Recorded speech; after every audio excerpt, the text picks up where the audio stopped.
तो आज हम ये डिस्कस करने वाले हैं कि बायोस्टैटिस्टिक्स में पैरामेट्रिक टेस्ट कब अप्लाई की जाती है और नॉन पैरामेट्रिक टेस्ट कब अप्लाई की जाती है।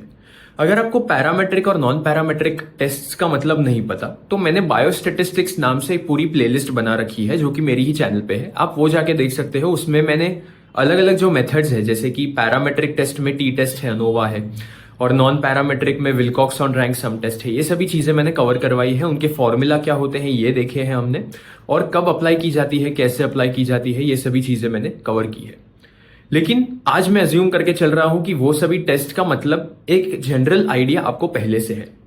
तो सबसे पहला रीजन जब आप नॉन पैरामेट्रिक टेस्ट को प्रेफर करोगे वो ये है कि जब आपका डेटा नॉर्मली डिस्ट्रीब्यूटेड नहीं है।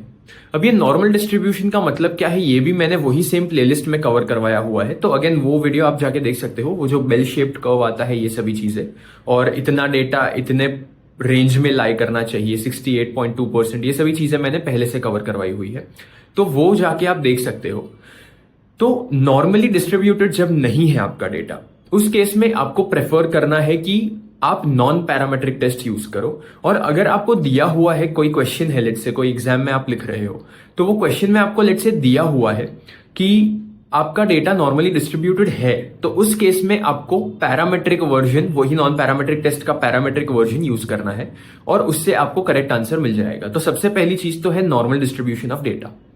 सेकेंड चीज जो आती है वो ये है कि अगर आपका जो सैंपल का साइज है, यानी कि जिसे एन से डिनोट किया जाता है बायोस्टैटिस्टिक्स में, वो सैंपल का साइज आपका अगर छोटा है तो उस केस में आपको प्रेफर करना है कि नॉन पैरामेट्रिक टेस्ट आप यूज करो। अब इसका रीजन क्या है? इसका एक्चुअली एक कोरिलेशन है फर्स्ट पॉइंट से। जितना छोटा आपका सैंपल का साइज होगा उतना ही कम चांस होगा कि आपका डेटा जो है वो नॉर्मल डिस्ट्रीब्यूशन फॉलो कर पाए।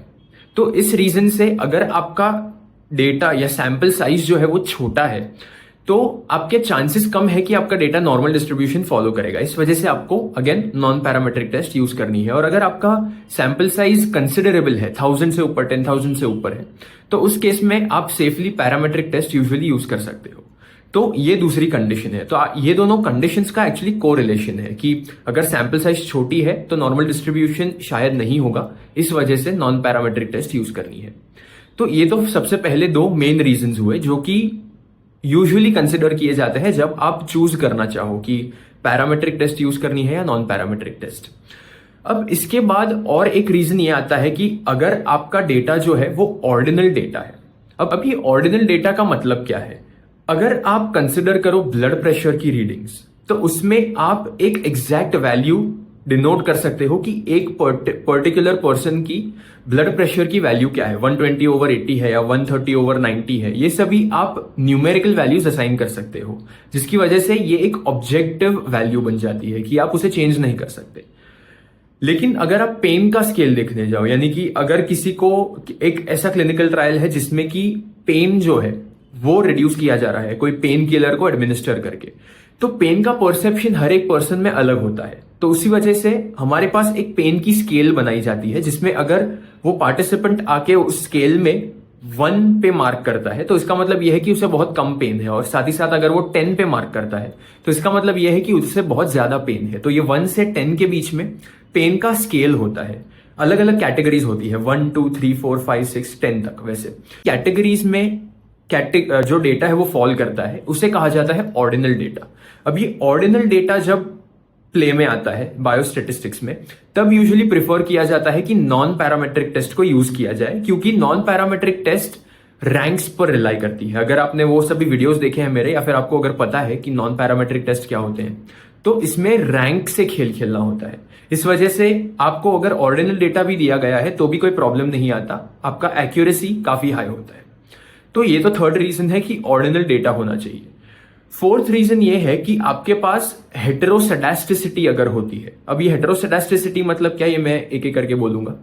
हेटेरोसेडास्टिसिटी अगर हो तो आपको प्रेफर करना है कि आपको नॉन पैरामेट्रिक टेस्ट यूज करनी है। अभी हेटेरोसेडास्टिसिटी का मतलब ये है कि आपके जो अलग अलग डेटा पॉइंट्स है उनका वेरिएंस बहुत स्प्रेड आउट है, यानी कि सबका वेरिएंस इक्वल नहीं है, वेरिएंस इज अनइक्वल है आपके सभी डेटा पॉइंट्स के। तो अगर ये केस है तो इसे कहा जाता है हेटेरोसेडास्टिसिटी। अब अगर आपको वेरिएंस, स्टैंडर्ड डिविएशन, ये सभी कंसेप्ट्स देखने हैं तो अगेन आप मेरी बायोस्टैटिस्टिक्स की प्लेलिस्ट में जा सकते हो, उसमें मैंने कवर किया हुआ है। तो ये चौथा रीजन है कि अगर आपके अनइक्वल वेरिएंसेस है जिसे हेटेरोसेडास्टिसिटी कहा जाता है, तो उस केस में नॉन पैरामेट्रिक टेस्ट बेटर पड़ते हैं, उसे आप प्रेफर करो तो अच्छा पड़ता है। अब पांचवा और एक और इंपॉर्टेंट रीजन जो है वो ये है कि जब आपके पास नॉन लिनियर कोरिलेशन होता है डेटा में, तो अब ये कोरिलेशन, रिग्रेशन, ये सभी चीजें जिसमें दो अलग अलग फैक्टर्स इन्वॉल्व होते हैं, दो अलग वेरिएबल्स इन्वॉल्व होते हैं रादर, वो भी मैंने कवर करवाया हुआ है वही सेम प्लेलिस्ट में। तो अगर आपका जो कोरिलेशन है रिग्रेशन या कोरिलेशन के केस में वो अगर नॉन लिनियर है तो उस केस में भी आपको नॉन पैरामेट्रिक वर्जन यूज करना चाहिए टेस्ट का। अब इसका मतलब क्या हुआ, मैंने जो कार्ल पियर्सन कोरिलेशन कोएफिशिएंट जो कवर करवाया हुआ था वो वाली प्लेलिस्ट में, उसमें हमने देखा था कि कैसे जो इंडिपेंडेंट वेरिएबल है उसे अगर आप इंक्रीज करो तो डिपेंडेंट वेरिएबल या तो साथ ही साथ इंक्रीज हो रहा है या फिर साथ ही साथ डिक्रीज हो रहा है। इन दोनों को कहा जाता है कि लिनियर रिलेशनशिप है हमारे पास। लेकिन अगर ऐसा कुछ नहीं है, अगर आप इंडिपेंडेंट वेरिएबल का अगर एक वैल्यू लो तो डिपेंडेंट वेरिएबल का कुछ रिलेशन नहीं है ज्यादा, तो उसे नॉन लिनियर कहा जाता है। तो अगर नॉन लिनियर रिलेशनशिप है दो किसी वेरिएबल्स के बीच में, तो आपको कार्ल पियर्सन कोरिलेशन कोएफिशिएंट के बदले स्पीयरमैन्स कोरिलेशन कोएफिशिएंट यूज करना चाहिए। और ये स्पीयरमैन्स कोरिलेशन कोएफिशिएंट एक नॉन पैरामेट्रिक वर्जन है कोरिलेशन कोएफिशिएंट का।